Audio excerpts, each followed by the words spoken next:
പിതാവിന്റെയും പുത്രന്റെയും പരിശുദ്ധാത്മാവിന്റെയും നാമത്തിൽ ആമേൻ. ഞാൻ എൻ്റെ ഒരു പുതിയ പ്രസംഗത്തിലോട്ട് കടക്കുകയാണ്.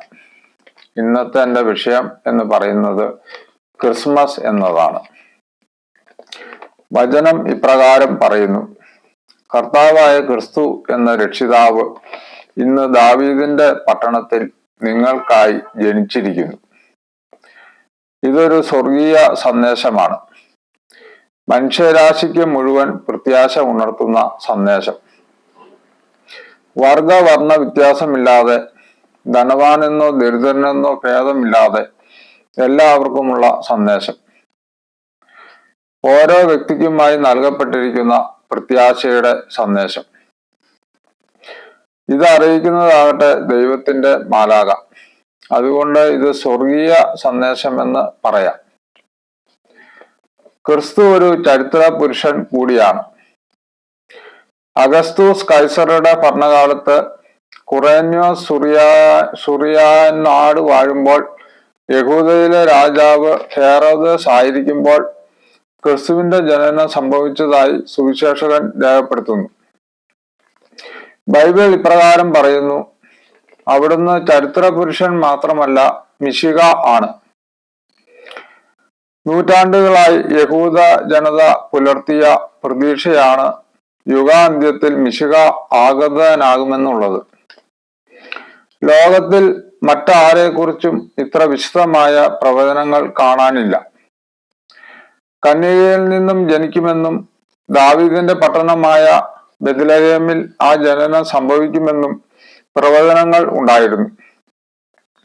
അവിടുന്ന് രക്ഷകനാണ്. യേശു എന്ന പേരിന് അർത്ഥം രക്ഷകൻ എന്നാണല്ലോ.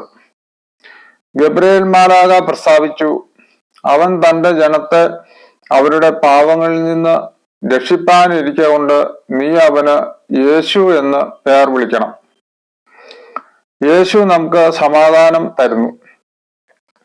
യേശു പറഞ്ഞു: എന്റെ സമാധാനം ഞാൻ നിങ്ങൾക്ക് തരുന്നു. ലോകം തരുന്നത് പോലെയല്ല ഞാൻ നിങ്ങൾക്ക് തരുന്നത്. പ്രശ്നങ്ങളും പ്രതിസന്ധികളും ഇല്ലാത്ത ഒരു ജീവിതം കർത്താവ് വാഗ്ദാനം ചെയ്തില്ല. രോഗവും ദുഃഖവും പ്രശ്നങ്ങളും പ്രയാസങ്ങളും ഉണ്ടാകാം.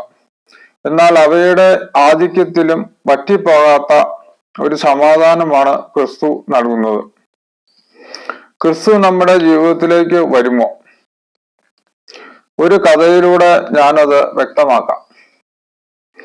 മാർട്ടിന്റെ കഥ വളരെ പ്രസിദ്ധമാണ്. 100 വർഷങ്ങൾക്ക് മുമ്പ് മാർസെയിൽസിൽ ഒരു ചെരുപ്പുകുത്തി ജീവിച്ചിരുന്നു. ഒരു ക്രിസ്മസ് ദിവസം മാർട്ടിൻ തന്റെ ചെരുപ്പുകടയിൽ ഇരുന്നു കൊണ്ട് വിദ്വാൻമാർ ഉണ്ണിയേശുവിനെ സന്ദർശിച്ച സംഭവം വായിക്കുകയായിരുന്നു. ആ വിദ്വാൻമാർ ഉണ്ണിയേശുവിന് നൽകിയ സമ്മാനത്തെക്കുറിച്ച് ഓർത്ത് അയാൾ ആത്മഗതം ചെയ്തു. ഉണ്ണിയേശുവിനെ ഞാൻ കണ്ടാൽ എന്താണ് കൊടുക്കുന്നതെന്ന് എനിക്കറിയാം.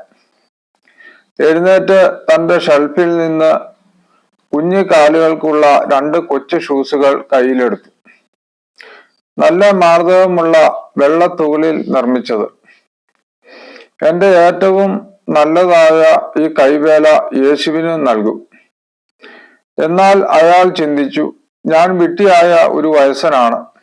ലോകനാഥന് എന്റെ ഈ കൊച്ചു സമ്മാനങ്ങൾ ഒന്നും ആവശ്യമില്ലല്ലോ. ഷൂസ് ഷെൽഫിൽ തിരിച്ചു വച്ചിട്ട് തിരിയും കെടുത്തി അയാൾ ഉറങ്ങുവാൻ കിടന്നു. കണ്ണടച്ചപ്പോൾ ഒരു ശബ്ദം കേട്ടു: മാർട്ടിൻ, നീ എന്നെ കാണുവാൻ ആഗ്രഹിച്ചില്ലേ? ഞാൻ നാളെ നിന്റെ വാതിക്കൽ കൂടി കടന്നു പോകും.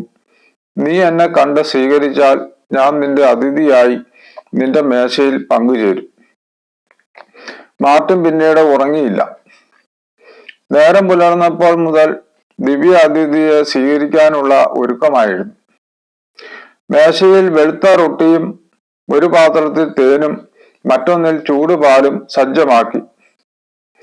വാതിക്കൽ കണ്ണും നട്ട് കാത്തിരിപ്പായി. തീർച്ചയായും മറിയവും ഉണ്ണിയേശുവും എന്റെ വീട്ടിൽ വരും എന്ന് അയാൾ വിശ്വസിച്ചു. ഒരു വയസ്സൻ തെരുവ് തൂപ്പുകാരൻ തണുത്തു വിറച്ച് കൈത്താളങ്ങൾ ഉരുമ്മി ചൂടുണ്ടാക്കി കടന്നു വന്നു. പാവം മനുഷ്യനെ കണ്ട് മാർട്ടിൻ മനസ്സലിഞ്ഞ് അകത്തു കയറി തണുപ്പകറ്റി പോകാൻ ക്ഷണിച്ചു. ചൂടുള്ള പാൽ അയാൾക്ക് നൽകി സൽക്കരിച്ചു. അതിനുശേഷം വളരെ പരുക്കൻ വേഷം ധരിച്ച് വളരെ ദരിദ്രരായ ഒരു സ്ത്രീ ഒരു കൈക്കുഞ്ഞുമായി കടന്നു വന്നു. അവരെയും മാർട്ടിൻ ക്ഷണിച്ചു. ആ റൊട്ടിയും തേനും അവർക്ക് കൊടുത്തു. ആ കുഞ്ഞു കാലുകളിൽ തന്റെ കരവിരുതായ ഷൂസുകൾ അണിയിച്ചു. തുടർന്ന് പലരും അതുവഴി വന്നു, അവശരും ആവശ്യക്കാരുമായ പലരും. അവരെല്ലാം മാർട്ടിന്റെ ആതിഥ്യം ആസ്വദിച്ചു. സന്ധ്യയായിട്ടും കർത്താവിന്റെ സന്ദർശനം ഉണ്ടാകാത്തതിൽ അല്പം നിരാശ മാർട്ടിൻ ഉണ്ടായിരുന്നു. രാത്രിയിൽ ഉറങ്ങിയപ്പോൾ മുറിയിൽ വലിയ പ്രകാശമുണ്ടായി. ആശ്ചര്യപ്പെടുത്തുമാറ് ആ പകലിൽ തന്നെ സന്ദർശിച്ചവരും താൻ സ്വീകരിച്ചവരുമായ എല്ലാവരും അവിടെ സന്നിഹിതരായിരിക്കുന്നു. ഓരോരുത്തരും പുഞ്ചിരി തൂകിക്കൊണ്ട് ചോദിച്ചു, താങ്കൾ എന്നെ കണ്ടതല്ലേ, എന്നെ സൽക്കരിച്ചതല്ലേ എന്ന്. അതിനുശേഷം വ്യക്തവും എന്നാൽ ഇമ്പകരവുമായ ഒരു ശബ്ദം കേട്ടു.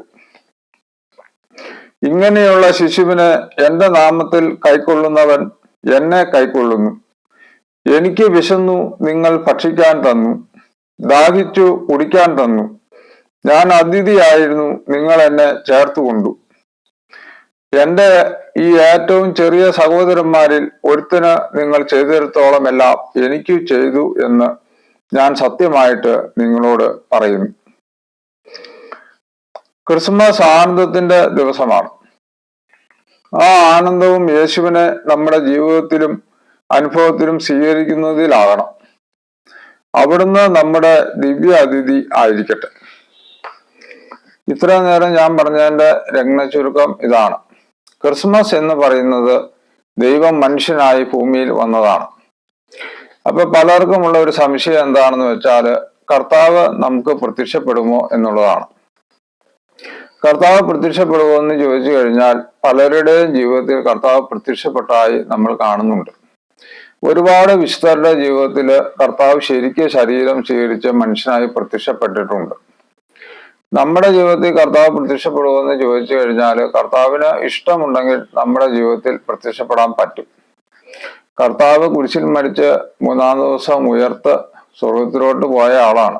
അതുകൊണ്ട് കർത്താവ് ഇപ്പോഴും ജീവിച്ചിരിക്കുന്നു. നമ്മുടെ ജീവിതത്തിൽ പ്രത്യക്ഷപ്പെടാൻ കർത്താവിന് പറ്റും. പിന്നെ കർത്താവ് നേരിട്ട് നമ്മുടെ ജീവിതത്തിൽ പ്രത്യക്ഷപ്പെടുന്നില്ലെങ്കിലും കർത്താവ് പല രൂപത്തിൽ നമ്മുടെ അടുത്ത് വരുന്നുണ്ട്.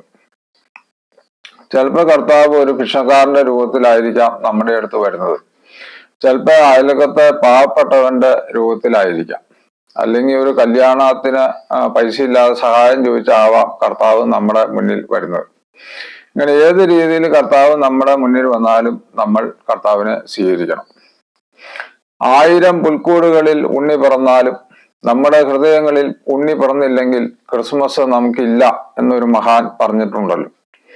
ഇത് വളരെ സത്യമായ ഒരു കാര്യമാണ്. നമ്മൾ ഓരോരുത്തരും ചിന്തിക്കുക, നമ്മുടെ ഹൃദയത്തിൽ ഉണ്ണിയേശു പിറന്നിട്ടുണ്ടോ എന്ന്. അങ്ങനെ പിറന്നിട്ടില്ലെങ്കിൽ നമ്മൾ ഉണ്ണിയേശുവിനെ ഇന്ന് തന്നെ ഉണ്ണിയേശുവിനെ നമ്മുടെ ഹൃദയത്തിലോട്ട് ക്ഷണിക്കണം. നമ്മൾ എല്ലാ ദിവസവും പ്രാർത്ഥിക്കണം, ഉണ്ണിയേശുവെ അങ്ങ് എൻ്റെ ഹൃദയത്തിൽ വന്ന് വസിക്കണമേ എന്ന്.